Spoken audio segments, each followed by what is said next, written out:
Manipurda leiriba mahairoi sing amadi angang sing asi social media mobile phone da nongmagi addict oiba hengalakliba asi afaba khudam amadi natte haina education ge director 𝗪𝗚𝗓𝗂𝗧𝗧 na phongdokri 𝗧𝗏𝗏 ꯊꯧꯅꯥꯎꯖꯝ ꯂꯩꯀꯥꯏꯗ ꯂꯩꯕ ꯃꯍꯩꯔꯣꯏ ꯂꯨꯞ ꯑꯃ ꯑꯣꯏꯔꯤꯕ ꯃꯅꯤꯄꯨꯔ ꯁ꯭ꯇꯨꯗꯦꯟꯠꯁ ꯐꯦꯗꯔꯦꯁꯟꯒꯤ 25 ꯁꯨꯕ ꯃꯄꯣꯛ ꯀꯨꯝꯑꯣꯟꯒ ꯃꯔꯤ ꯂꯩꯅꯅ MSF ꯑꯣꯐꯤꯁꯇ ꯄꯥꯡꯊꯣꯛꯈꯤꯕ ꯊꯧꯔꯝ ꯑꯃꯗ ꯋꯥꯐꯝ ꯑꯁꯤ ꯉꯁꯤ ꯐꯣꯡꯗꯣꯛꯈꯤꯕꯅꯤ ꯃꯍꯥꯛꯅ ꯃꯈꯥ ꯇꯥꯔꯗꯨꯅ ꯍꯥꯏ ꯃꯇꯝ ꯈꯔꯒꯤ ꯃꯃꯥꯡꯗ ꯏꯟꯈꯠꯂꯛꯂꯤꯕ ꯃꯍꯩꯔꯣꯏꯁꯤꯡꯅ ꯃꯌꯥꯏ ꯀꯥꯕ ꯆꯤꯟꯖꯥꯛꯁꯤꯡ ꯁꯤꯖꯤꯟꯅꯗꯨꯅ ꯗ꯭ꯔꯒ ꯑꯦꯗꯤꯛ ꯑꯣꯏꯔꯝꯕ ꯑꯗꯨ ꯍꯧꯖꯤꯛꯇꯤ ꯃꯣꯕꯥꯏꯜ ꯐꯣꯟ ꯁꯣꯁꯤꯌꯦꯜ ꯃꯤꯗꯤꯌꯥꯅ ꯃꯍꯨꯠ ꯁꯤꯟꯈꯤꯕ ꯑꯁꯤ ꯃꯍꯩꯔꯣꯏꯁꯤꯡꯒꯤ ꯃꯍꯩ ꯇꯝꯕꯗ ꯅꯥꯊꯩꯔꯛꯄꯒꯤ ꯃꯃꯤ ꯑꯃꯗꯤ ꯇꯥꯔꯦ ꯃꯍꯩꯔꯣꯏ ꯑꯃ ꯑꯣꯏꯅ ꯂꯩꯕꯥꯛ ꯃꯤꯌꯥꯝꯒꯤ ꯗꯃꯛ ꯊꯕꯛ ꯊꯧꯔꯝ ꯀꯌꯥ ꯇꯧꯕ ꯉꯝꯂꯤꯕ ꯑꯁꯤ ꯊꯥꯒꯠꯅꯤꯡꯉꯥꯏꯅꯤ ꯑꯗꯨꯃꯛꯄꯨ ꯏꯁꯥꯒꯤ ꯀꯦꯔꯤꯌꯔꯁꯨ ꯁꯣꯛꯄ ꯌꯥꯗꯕꯅ ꯏꯁꯥꯒꯤ ꯃꯇꯝ ꯅꯤꯡꯊꯤꯅ ꯁꯤꯖꯤꯟꯅꯅꯕ ꯍꯣꯠꯅꯁꯤ ꯍꯥꯏꯅ ꯐꯣꯡꯗꯣꯛꯈꯤ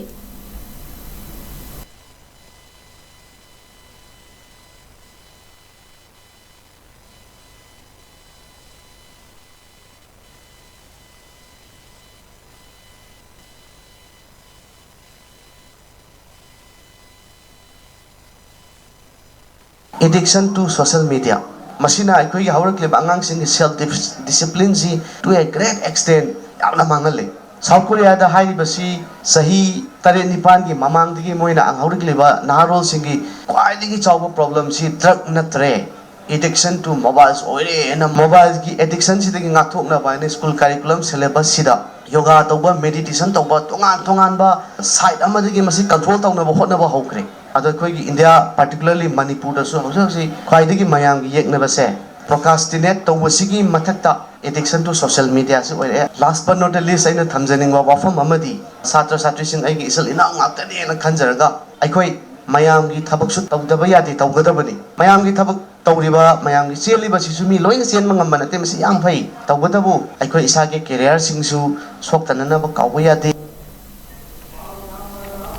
Nakalamaromda Thauram Aduga Mari Lainana MSF ke President Hizam Rosan na hai Manipur da athuba matamda hanagum tangdu laitaba lamdam ama oina bagidamak aikoi punna hotnaminasi Mahaurol degi Kanglup ki khetnaba leitana amata oina nungsi chanana leiramba si matau karamna asigumba tangdu laitadaba fibam ama oihalaklibano Manipur gi apunbagi saktamda thugaina ba hotna rakliba asi mahairoi ama oina yaning de haina sufongdokhe